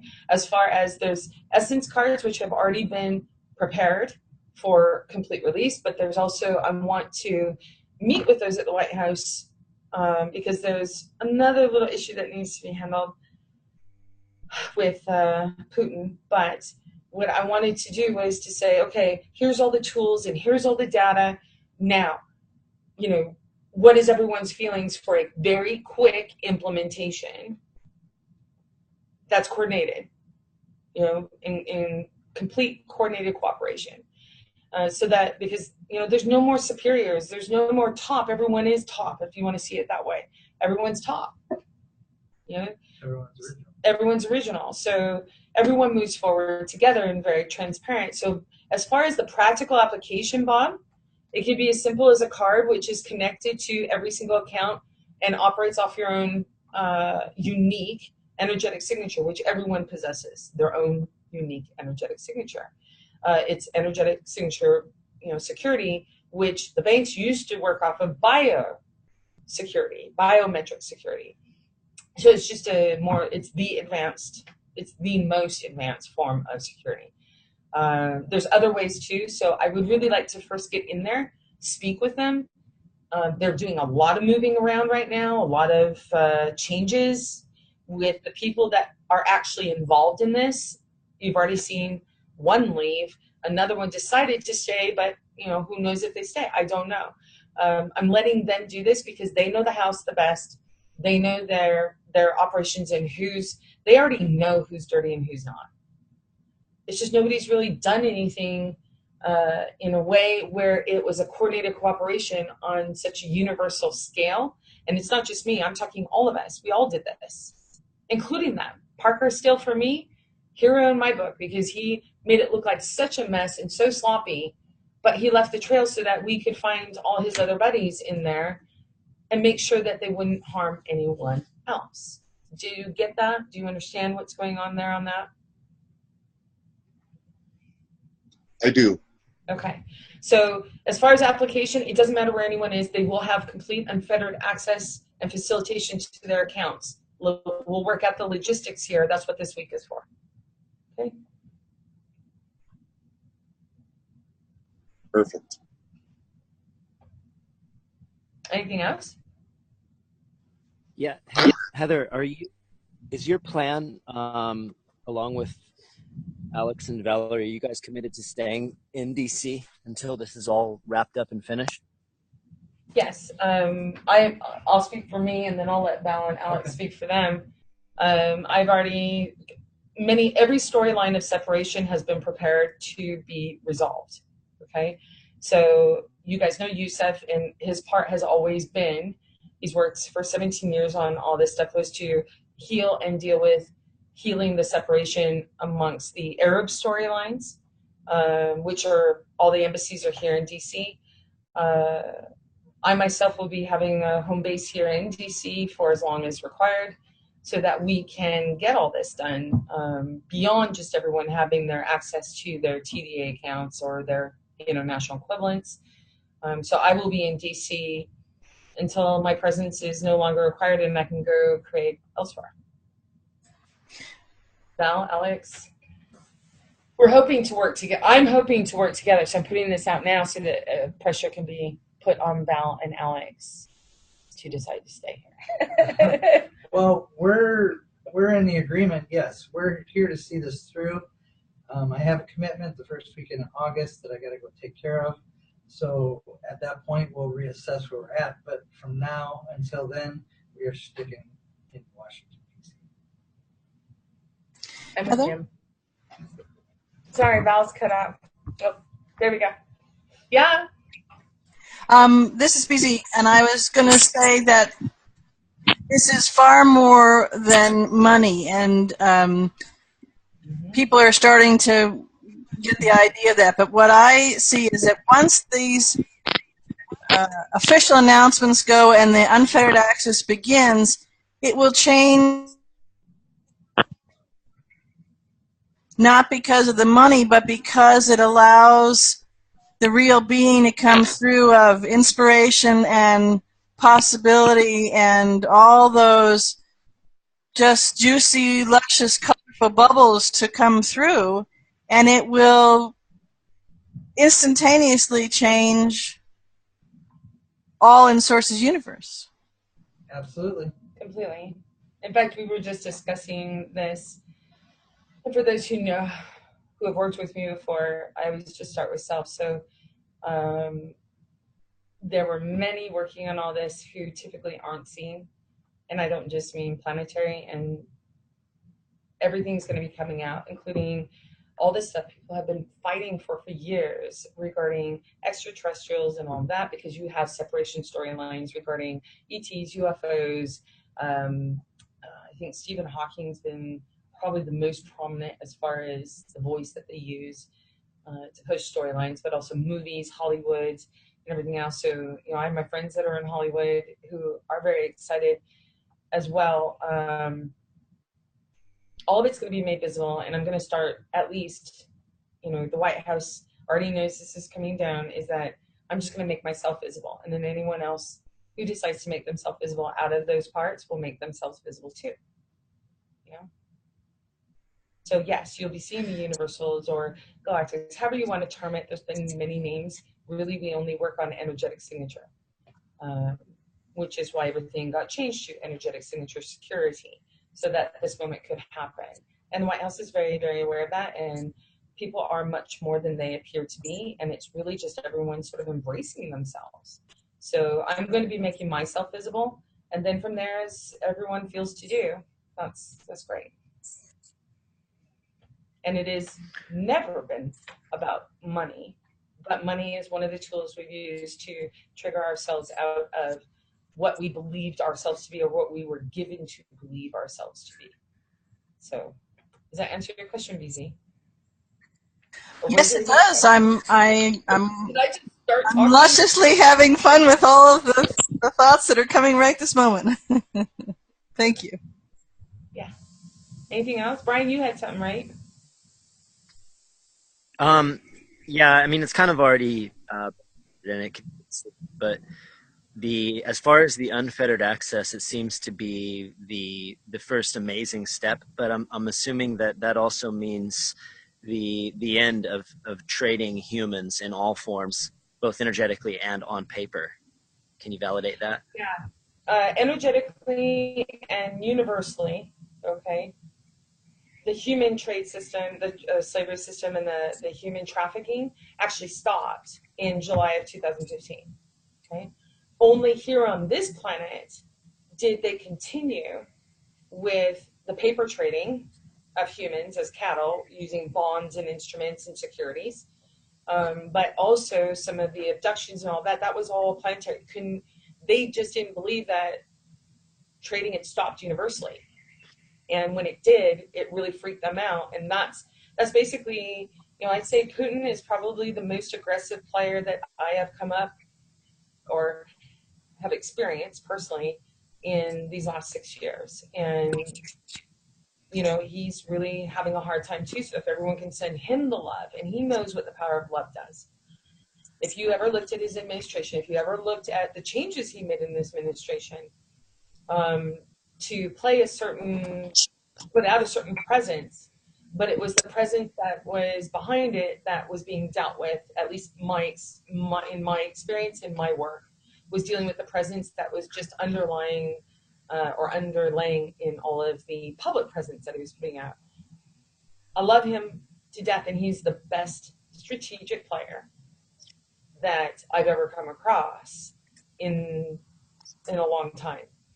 And so there was a lot of issue because he goes out and he does the stuff he's done over the last 30, 40 years because he's always had these guys behind him that nobody ever sees except for the U.S. military complex, British military complex. And basically it's, they've been working with non-terrestrials for a very long time. And all of a sudden, as of May 2016, all their support left and basically in their mind switched sides. And Putin was very upset with that. And that's when I got offered to take that offer, shut down the Skype room and all that. It was, right now Putin is just livid. He is very upset because all his non-terrestrial friends left and sided with me. And I've done a lot of work with all those groups, and it wasn't until May 2016. And believe me, I've done more work with them than I did on this planet trying to get everything in order, and with the titles and authorities and everything else, and all my trips and experiences with Rothschilds and, Peace Palace and Switzerland and BIS and everyone. I had to do more work, not more, just different. But when they realized that I'm always there, and that's the universal security, is that we have access to all thoughts, words and actions. So as they're thinking this stuff out, we're already maneuvering our teams in place. And so when they arrive, they're just finding us there. And I do that here in the planetary, with the planetary complexes as well. I would move myself and they'd be like, she's sitting here. What is she doing here? You know, probably the funnest one was with Tony Alt and Jeffrey Graham with NM Rothschilds, and that whole scenario. But it's good. We're now in a place where they know, no matter what they think, we get it. We know what they're going to plan, and we watch what they're planning, and we're simultaneously planning. So this is where the coordinated cooperation between universal security and national security or global security comes in, so that everyone can use their stuff the way they want to. But if there are still some who are having, let's just call it transitional resistance, right? Still intending to harm someone, those thoughts are already received, and we're able to maneuver so that we can assist them to trigger out of that. And they've actually created their own triggers to trigger out of it. So we just overlight the opportunities they created for themselves to trigger out, and then assist in any other way. And then you never have that issue again. So that's, Brian, I'm so sorry. I don't even remember your question. No, you answered it. Yeah, answer it. Yeah, you answered it. Okay. So, okay, but you, just to clarify, you said the planetary trading already stopped. It was just the trading that happened here. No, the planet. non-planetary trading had already stopped. It was the planetary trading. They were taking physical bodies, but they had nowhere to put them. So instead, you have the refugee stuff that started to go on heavily from in 2015, 2016, right? 2017. Because they really didn't have anywhere to give them. The universal side said, no, we don't need that anymore. We're not doing that anymore. And so then you had these refugees being moved around everywhere. And it was just really a cattle trading, so they could try to cut more paper and flood the system to try to generate funds. But the thing is, they can't pull any funds out because of the title, authority, and ownership that everyone has on their staff. They can show screens, but they can't pull it out to actually use it. So yeah, all that trading has now officially, you will see that it's ceasing. So people like Susie with their daughter, who's in prison, all that ends. And if there are people that need, because it really is a mind screw being in a prison and Guantanamo, they're going to need some assistance. And that's where the medical teams, the universal medical teams come in, along working in coordination with those here that are also doing the healing and advanced healing methods. So I'm very excited about all of this. Key people from industry, sort of like Kevin Denton, who worked for Boeing, engineer, has been with them for a long time, and he's been one of my team members. He's no longer working for Boeing. It was too corrupt, and he basically did in Boeing what I was doing outside of Boeing. And it was so corrupt, and the money laundering, and we worked together a couple times last year where we came together and I did the assessments on Boeing's corruption and their money laundering with their creditors, China and everyone. And it was so bad. And at that point, it was like, okay, we need to go. Now's the time to implement. I don't care where everyone is. We just implement, and everyone will just take, they are where they are. And so I just received a call that he's retiring. And of course, Boeing's pissed off because they realized that he was inside and had access because he's worked for them for over 30 years. That's how much detailed planning went into every single person's experiences on this planet. That's how brilliant everyone is. They are inside where they need to be inside, because now they know what it was and how screwed up it was, so that we can go in and make things exactly how they should be. Number one, balanced, and then create from there even better. And there will be no more slave trading, no more human bondage, no more of any of that. Heather, I have Go ahead. What comes up for me in all this is if you were aware, my feeling is if you were aware and in your heart and understanding the bigger picture, then the idea of forgiveness and moving forward, and that we are all one, is not that difficult a place to go to. In fact, I'm there. So for me, I'll speak for myself. That is not a difficult place at all to go to. My thought had always been, people have about 30 seconds to get their pitchforks, do whatever they need to do to go through of what's happened, and then let it all go, because we can't get to where we ultimately all want to go to if we don't acknowledge, integrate what's happened, understand, but move forward. And, quote unquote, getting the rat bastards and all this kind of stuff doesn't get us to where we want to go. I mean, haven't we already done that enough? So I just want to get your thoughts on that, how to help people move that. I spoke that out when I did that radio show with Brian and Lisa and Danny and Sasha Stone. Right now I'm seeing a little bit, but not as much as I did before, where people are like, yeah, burn them down, that kind of a thing. And it's the same thing I told Sasha.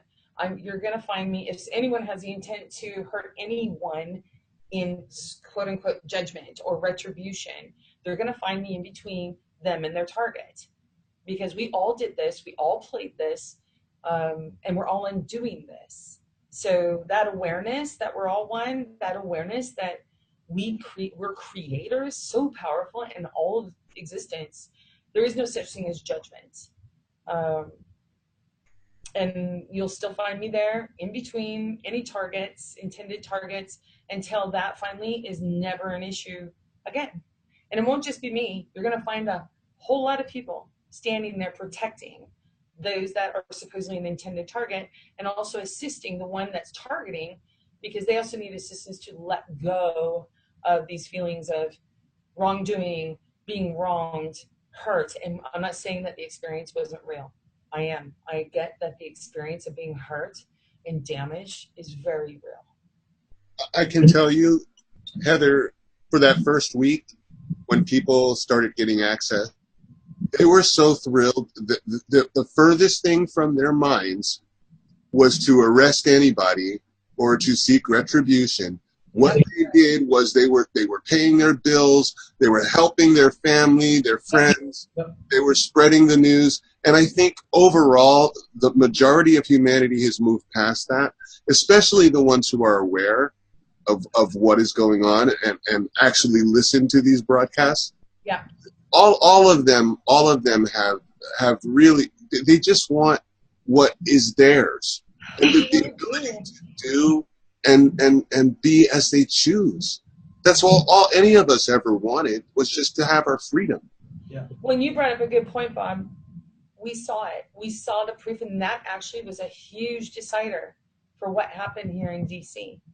Was the joy that was happening, and you could physically feel the lightness of all this heavy judgment and intent of retribution and all of that in that week that you're talking about. It was felt. They want more of that. Everyone wants more of that from all sides. We're all tired. We've all said enough. So that's it. You're absolutely right. That's why, another reason why I was coming to DC, to get that part done. I haven't even looked at all the emails people have been sending me. I can feel them, but this is what's important for everyone. So getting these accounts, that's just the starter, obviously, but it's a significant one that allows people to let go of a lot of stuff. All right. Well, guys, we're running on just a little over 2 hours. So unless anybody else that's on, Bob, BZ, Bill, has any more questions they want to add, why don't we find closure for now? Give these guys a break. Yeah. and we'll hold our intentions and see how the next few days pan out, and pick up on another one if necessary. Something tells me it might not be, but I love everybody, and just keep everybody in your heart space, and it's done. We're just gonna work on the details. Yeah. Very Thank nice. you. Nice Thank you, work, everybody. everyone. Thank you Yeah, to thank you, everyone guys. for listening. Do you Love have you guys. in final closing, Heather? Do you have one final message that you want to make for Mr. Parker Still publicly? Yes, Mr. Parker Still. I am so excited to give you a hug and to cheer and toast with you. So let's do this. Let's do this. Yeah. Oh, It's all on. Thank cheers, you. guys. Okay, Lisa, that's a wrap. Thank you, guys. Night, everyone. Night. Okay, thanks so much, guys. Catch up with you in a couple Brian. days. Thanks, Bob. Thanks, BZ. Yeah, See you guys later. we'll get this out as quickly as we can.